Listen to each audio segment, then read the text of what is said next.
हिंदू धर्म में रविवार का दिन सूर्य देव को समर्पित किया गया है। मान्यता है कि सूर्य ही एकमात्र ऐसे देव हैं जो नियमित रूप से भक्तों को साक्षात दर्शन देते हैं। व्यक्ति के जीवन में सूर्य का बड़ा योगदान होता है। कहा जाता है कि यदि कुंडली में सूर्य की स्थिति मजबूत है तो व्यक्ति को जीवन में खूब कामयाबी और यश की प्राप्ति होती है। वहीं यदि कुंडली में सूर्य की स्थिति ठीक नहीं है तो जीवन में कई तरह की परेशानियों का सामना करना पड़ता है। ऐसे में सूर्य देव को प्रसन्न करने के लिए रोजाना सुबह सूर्य को जल देना चाहिए। हिंदू धर्म में सूर्य को देवता की तरह पूजा जाता है। ज़्यादातर लोग सुबह पूजा पाठ करने के बाद सूर्य को अर्घ्य देते हैं।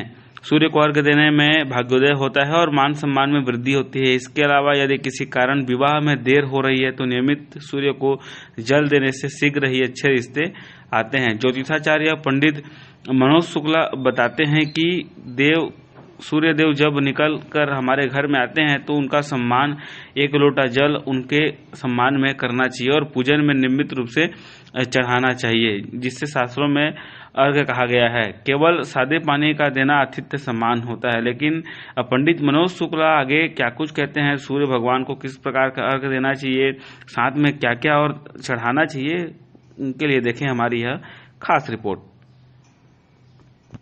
कि हमारे ग्रामीण क्षेत्रों में आज भी परंपरा है कि हमारे द्वारे पर जब कोई अतिथि आता है तो एक लोटा शुद्ध जल भर करके सबसे पहले उनको दिया जाता है, उनको प्रणाम किया जाता है। यह परंपरा हमारे बड़े बुजुर्ग, हमारे जो वैज्ञानिक ऋषि मुनि हैं, उन्होंने यह परंपरा प्रारंभ किया था।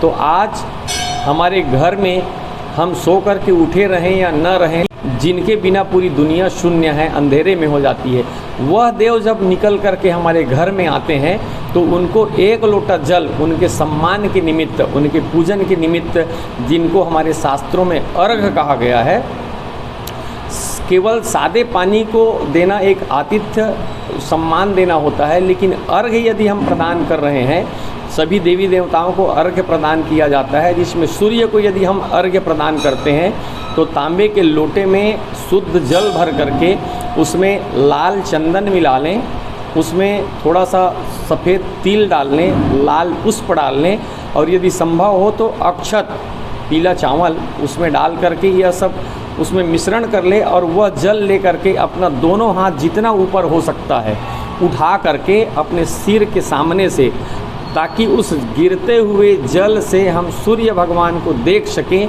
इस तरह से अर्घ्य प्रदान किया जाता है।